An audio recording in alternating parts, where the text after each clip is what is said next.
O Menudo, um fenômeno global e um verdadeiro furacão latino, conquistou o mundo. No entanto, por trás do brilho, do dinheiro e da fama, esconde-se uma narrativa sombria. Jovens foram explorados, abusados e transformados em meras máquinas de fazer dinheiro. Uma realidade cruel se ocultava sob sorrisos ensaiados e coreografias impecáveis. Drogas, exploração, tragédias pessoais e suicídios marcaram a trajetória de muitos. O preço da fama foi pago com lágrimas e sofrimento. O Menudo, pioneiro das boy bands, moldou a música pop e se tornou um marco cultural. Prepare-se para desvendar a verdade por trás do mito. Neste vídeo, apresentarei uma investigação aprofundada sobre os segredos obscuros do Menudo. É importante ressaltar que este conteúdo aborda temas sensíveis que podem desencadear gatilhos em algumas pessoas. Em 1977, um grupo de jovens talentosos de Porto Rico surgiu com o objetivo de dominar o cenário da música pop. O Menudo foi idealizado e formado em Porto Rico pelo produtor musical panamenho Edgardo Dias. Inicialmente, a formação do grupo tinha um caráter familiar, incluindo Carlos, Oscar e Rick Melendes, primos de Edgardo Dias, e os irmãos Fernando e Nefti Salaberry, filhos de um amigo próximo de Edgardo. Naquela época, os meninos tinham entre 9 e 12 anos de idade. Através de apresentações em praças e shows gratuitos, o Menudo rapidamente cativou o público e alcançou reconhecimento internacional. Contudo, uma regra peculiar regia o grupo. Os integrantes eram substituídos ao completar 16 anos ou ao atingir a puberdade, garantindo assim a manutenção de uma imagem sempre jovem. Ao longo de sua existência, o Menudo teve um total de 32 membros. Em 1979, o Menudo embarcou em sua primeira turnê internacional, lotando estádios na Venezuela. Surpreendentemente, os membros não recebiam cachê, apenas tinham seus custos cobertos. E, mesmo assim, o sucesso do grupo só aumentava. O público desconhecia que, por trás de todo o glamour e sucesso, operava um sistema implacável, escondendo uma triste história de abusos e exploração. O nome Menudo surgiu de forma inusitada quando a irmã de Edgardo Dias entrou na sala de ensaios e exclamou: "Que muito menudo há aqui", que em português significa algo como "Nossa, quantos pequenos temos aqui". Assim, o grupo foi batizado, dando início a uma jornada que transformaria a música pop para sempre. A formação original gravou 2 álbuns, Los Fantasmas e Laura. O single Los Fantasmas foi o primeiro a ganhar destaque, e Edgardo investiu seu próprio dinheiro para fundar sua gravadora, Padosa, onde produziu os primeiros sucessos do grupo. A Venezuela foi o primeiro país a sucumbir à febre Menudo. E o primeiro integrante a deixar o grupo foi Nefti Salaberry, sendo substituído por René Farright. Com o tempo, outros membros queridos e famosos se juntaram, como Miguel Cancel, reconhecido por seu talento, Johnny Lozada, um dos mais carismáticos, e Javier Servia. A formação mais icônica e amada no Brasil contava com Robbie Rosa, Ricky Martin, Charlie Mass, Ray Reyes e Roy Rosselló. Nos anos 80, o Menudo era um dos grupos musicais de maior destaque, com ampla visibilidade na televisão, rádio e imprensa. Seus shows atraíam multidões, frequentemente lotando estádios de futebol. No entanto, a constante rotatividade de membros começou a gerar insatisfação entre as fãs adolescentes. No auge da fama, o Menudo era composto por Robbie Rosa, Charlie Mass, Roy Rosselló, Ray Reyes e Rick Melendes, sendo que Ricky Martin entrou no lugar de Melendes pouco tempo depois. Em 1983, o grupo assinou um contrato milionário com a RCA e lançou o álbum A Todo Rock, que vendeu milhões de cópias mundialmente. A popularidade do Menudo impulsionou uma vasta linha de produtos, incluindo bonecos, materiais escolares, relógios, camisetas, brinquedos e uma infinidade de outros itens. Tudo que levava ao nome Menudo vendia exorbitantemente. O grupo alcançou um sucesso estrondoso nos Estados Unidos, especialmente após sua chegada a Nova York em 1983, onde foi recebido com imenso entusiasmo e euforia pelos fãs. Seus shows esgotavam rapidamente em locais como o Madison Square Garden e em meados dos anos 80, a cidade contava com cerca de 100 fã-clubes dedicados ao grupo. A entrada de Robbie Rosa, um membro fluente em inglês e nascido nos Estados Unidos, foi uma estratégia para expandir ainda mais a conquista do público americano. No entanto, o sucesso nos Estados Unidos começou a declinar devido à crescente concorrência de boy bands americanas como New Kids on the Block e New Edition, o que levou a RCA Records a rescindir o contrato com o grupo. No Brasil, a Menudo Mania também foi avassaladora. O sucesso era tão grande que os rapazes gravaram músicas em português. Em 1984, eles lançaram um álbum Menudo Mania pela Som Livre, que vendeu 1,5 milhão de cópias, e a canção Não Se Reprima se tornou um grande sucesso. Em março de 1985, eles realizaram um show no estádio do Morumbi, atraindo um público de mais de 200 mil pessoas. Além disso, se apresentaram em programas de televisão como Chacrinha, Viva a Noite, Raul Gil e no programa do Balão Mágico. Já abordei o glamour, a fama e o brilho do Menudo, mas agora vamos revelar o lado obscuro dessa história. Nos bastidores, a realidade era brutal. Os meninos eram submetidos a jornadas de trabalho extenuantes, com turnês exaustivas, shows, ensaios, sessões de fotos e compromissos que lotavam suas agendas de forma implacável, sem espaço para descanso. O glamour era apenas uma fachada. A verdadeira face era a exploração. Jovens, inexperientes e incapazes de se defender eram constantemente maltratados e vistos como meros produtos, não como adolescentes em busca de diversão e aprendizado. Por anos, eles permaneceram em silêncio, temendo represálias, por vergonha ou falta de experiência. Quando cometiam erros, eram ameaçados. Alguns, oriundos de famílias de baixa renda, sentiam que não podiam se rebelar, pois suas famílias dependiam do sustento que eles proporcionavam. A rotina era cruel. Dormiam pouco, comiam ainda menos, pois não podiam engordar. Os compromissos eram tantos que mal sobrava tempo para uma refeição decente. E o pior, o tempo para estudar era escasso. Embora tivessem professores particulares, só estudavam quando sobrava tempo. Cansados, seus corpos frágeis e exaustos refletiam a sobrecarga. 2 casos que ilustram essa realidade são os de Ângelo Garcia, que foi forçado a se apresentar com febre alta e fortes dores abdominais. Ângelo comunicou a Edgardo que não se sentia bem, mas o empresário ignorou seus avisos, classificando-o como preguiçoso. A situação se agravou até Ângelo começar a vomitar sangue, sendo socorrido às pressas. Ele estava com apendicite aguda e, se não fosse atendido a tempo, teria falecido. Outro incidente grave envolveu Roy Rosselló, que teve que sair correndo do palco em pânico após começar a evacuar sangue. A maior parte do dinheiro gerado pelo Menudo permanecia nas mãos dos empresários, enquanto os meninos, os verdadeiros responsáveis pelo sucesso, não recebiam 1 centavo das vindas de discos e produtos com seus nomes.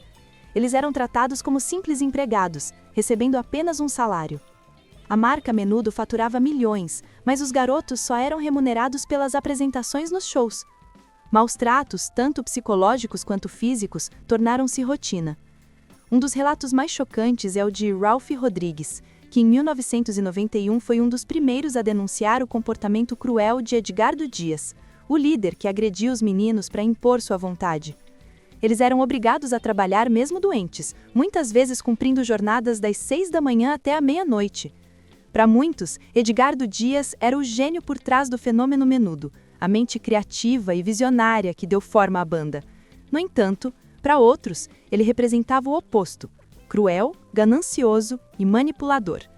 Enquanto milhares de jovens porto-riquenhos sonhavam em fazer parte do grupo, seduzidos pela fama, dinheiro e glamour, mal podiam imaginar o inferno que os meninos do Menudo enfrentavam nos bastidores. O contrato, assinado pelos pais, era implacável. Ao firmar o documento, os pais cediam os direitos parentais a Edgardo, concedendo-lhe total controle sobre a vida de seus filhos. os novos integrantes passavam a residir na mansão de Edgardo. Um dos relatos mais tristes e impactantes é o de o ex-integrante Roy Rosselló. Em 2014, ele expôs ao mundo o inferno que viveu desde que entrou para o menudo. Assim como muitos jovens de sua idade, Roy sonhava em ser um menudo. Certo dia, ele foi ao escritório da banda para buscar informações sobre os testes e, por acaso, encontrou Edgardo lá. Roy percebeu que Edgardo se sentiu atraído por ele e, a partir desse momento, os dois iniciaram uma amizade. Edgardo prometia sucesso e riqueza a Roy, oferecendo-lhe dinheiro, presentes e até uma moto. Inicialmente, Roy interpretou essa amizade como um relacionamento paternal. Roy vinha de uma família muito pobre, com uma mãe divorciada e irmãos pequenos. O jovem, impulsionado pela esperança de realizar seus sonhos no mundo artístico, começou a frequentar a casa do produtor, acreditando que aquela era a oportunidade de sua vida. Foi então que o pior aconteceu, algo que vocês podem imaginar. Não posso detalhar aqui no vídeo para não comprometer o alcance no YouTube. Após o ocorrido, Roy entrou em pânico e passou a evitar Edgardo. Até que em uma tarde de 1983, alguém bateu na porta da casa de Roy. Do lado de fora estava Edgardo Dias, com uma mala nas mãos e um contrato pronto para ser assinado. Naquele instante, Roy sentiu um calafrio de pavor. A mãe de Roy, desconhecendo as intenções obscuras de Edgardo, ficou muito feliz com a visita. Roy não teve coragem de contar a verdade à sua mãe. Apavorado, Roy suplicou: "Mamãe, não deixe que este senhor me leve." Mas a mulher, feliz e esperançosa, tentou convencê-lo. "Filho, entre no menudo. Faça isso por mim, pelos seus irmãos. É para termos uma vida melhor." Sua mãe então assinou o contrato. Nesse documento, a mãe cedia os direitos legais sobre o filho. Ou seja, Edgardo praticamente teria a guarda legal de Roy Rosselló. E a partir daquele dia, Roy foi morar na mansão do empresário. Curiosamente, Roy foi o único integrante a entrar na banda sem passar por audições, sem testes de canto ou dança. Edgardo se apaixonou por ele e queria tê-lo por perto. Assim, o sonho de ser menudo se transformou num pesadelo, um verdadeiro filme de terror. Roy era visto por todos como o protegido do chefe, um namoradinho, e ele detestava essa situação, sentindo-se humilhado. Roy gostava de garotas e namorava algumas escondido. Quando Edgardo descobria, agredia Roy violentamente. Eu saía com umas meninas. Quando cheguei ao hotel de carro, ele estava na recepção. Me puxou pelo cabelo, pelo corpo até o elevador, me chutando, me batendo, me maltratando. No hotel, continuou me batendo, me chutando. Ele tinha muito ciúme de mim. Roy enfrentava problemas e não podia desabafar com ninguém, pois era constantemente ameaçado. A única pessoa que conhecia a verdade era Rob Rosa. Em diversas ocasiões, Rob salvou Roy de situações difíceis. Nas viagens, Rob se hospedava no mesmo quarto que Roy para protegê-lo. Rob não era apenas um líder, mas também um dos membros mais brilhantes da banda, carismático e com habilidades excepcionais no canto e na dança. Além disso, por ser fluente em inglês, tornou-se indispensável para Edgardo, que visava conquistar o mercado norte-americano. Com essa influência, Rob se tornou o refúgio de Roy. Roy, sem saída, entrou em depressão profunda e tentou suicídio 5 vezes. Em uma ocasião, jogou-se no meio da estrada, rezando para ser atropelado por um caminhão. Raul Reis, irmão de Ray, corrobora a história de Roy, afirmando ter presenciado Edgardo e Roy em uma situação comprometedora ao abrir uma porta por engano. Ralph Rodrigues também revelou em um programa de TV ter visto Edgardo com um integrante famoso.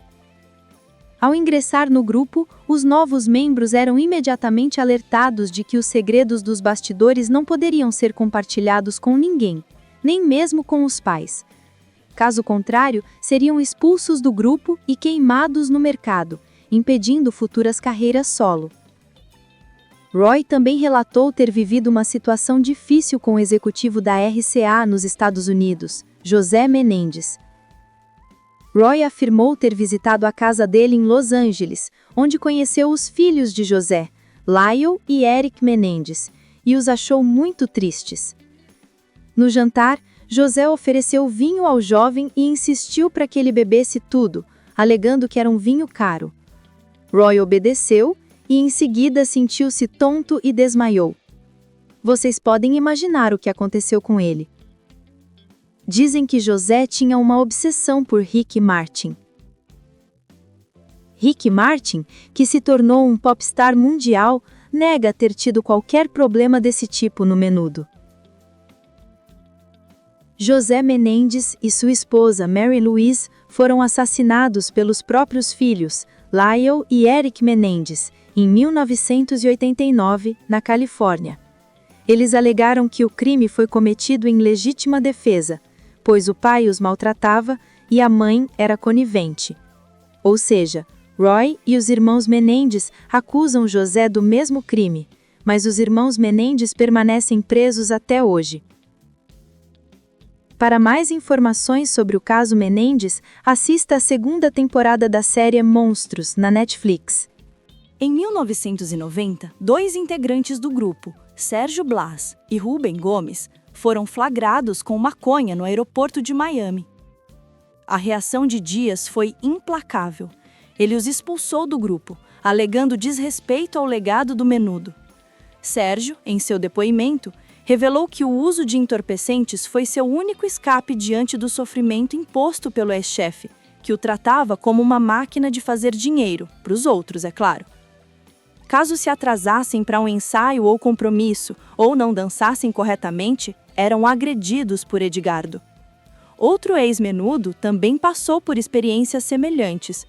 Ângelo Garcia disse que Edgardo nunca mexeu com ele, mas ele teve sérios problemas com outros homens ligados à administração. Ele relatou que colocaram algo em sua bebida e o pior aconteceu, a ponto dele acordar sangrando. Evidentemente, ser Menudo trazia privilégios aos rapazes. Eram bem tratados em qualquer lugar, cercados de garotas e ganhavam dinheiro. Muitos deles suportaram as adversidades em nome de um sonho. Após alcançarem o auge da fama, era difícil perder os benefícios de ser Menudo. A maioria deles caiu no anonimato após deixar o grupo. A fama, como uma droga, vicia, gerando doses constantes de dopamina. Alguns, sem saber como lidar com o ostracismo, afundaram nas drogas, no álcool, na depressão e em outros problemas mentais. Apenas um, Ricky Martin, conseguiu manter o sucesso e conquistar fama mundial após deixar o grupo. E o que os outros integrantes disseram a respeito de Edgardo? Ricky Martin disse que nunca teve problemas com o empresário e guarda boas lembranças e gratidão de sua época no Menudo. Ricky se assumiu homossexual em 2010 e foi casado por 5 anos com Juman Yosef. Hoje em dia, Ricky é divorciado e pai de 4 filhos. Charlie Maas também disse que nunca teve problemas desse tipo, mas ele tem conhecimento de que alguns de seus colegas enfrentaram dificuldades. Hoje em dia também trabalha como ator e chegou a fazer algumas novelas no México. Robbie, hoje conhecido como Draco Rosa, sempre foi uma figura protetora para os outros rapazes. Em relação a Edgardo, sua única reclamação é que o empresário ainda lhe devia dinheiro.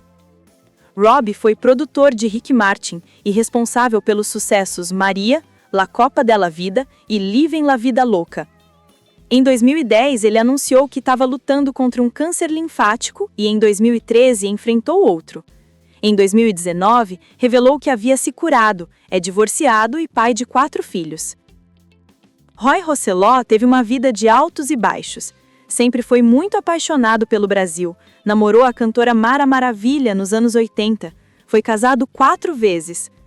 Casou-se com a ex-Miss Rio Grande do Sul, Patrícia Ávila, em 2014, mas se divorciou em 2018. Também foi integrante da 7ª edição de A Fazenda, em 2014, e foi o 3º eliminado. Roy é pai de 5 filhos com mulheres diferentes. Atualmente ele é evangélico e pastor. Rick Melendez, primo de Edgardo Dias, hoje atua como advogado, é casado e pai de 2 filhos. Ray foi um dos integrantes mais queridos, principalmente no Brasil. Em 2021, ele faleceu aos 51 anos devido a um ataque cardíaco. Ray estava deprimido e tinha problemas cardíacos.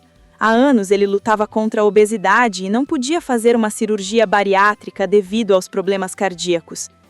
Ray se reuniu com ex-integrantes do Menudo em várias turnês, mas eles não podiam usar o nome Menudo, pois este já havia sido registrado por Edgardo. Então eles batizaram o grupo com o nome El Reencuentro. Ray, Rick Melendez, Miguel Cancel, Charlie Mass, René Farheit e Johnny Lozada planejavam uma nova turnê após a pandemia. Ray tentava emagrecer a todo custo, pois recebia muito bullying nas redes sociais por causa da obesidade, mas seus planos foram interrompidos. Outros 2 ex-integrantes do Menudo faleceram. Em outubro de 2020, Anthony Galindo Ibarra, que se juntou ao grupo em 1995, suicidou-se aos 41 anos. Ele sofria de depressão há muitos anos. Adrian Olivares morreu em julho de 2024, em decorrência da doença de Crohn. Quanto a Edgardo, ele foi acusado de muitas coisas ruins. Atualmente, com 78 anos, continua a negar veementemente ter cometido tais atrocidades. Edgardo afirmou que trabalhou por muitos anos com famílias que confiaram seus filhos a ele e ressaltou que não passará seus últimos dias se defendendo. A vida é uma só e eu vivo em paz, declarou Edgardo. Até o momento, nada foi comprovado sobre esses crimes. Se você gostou desse vídeo, não se esqueça de se inscrever e deixar seu like.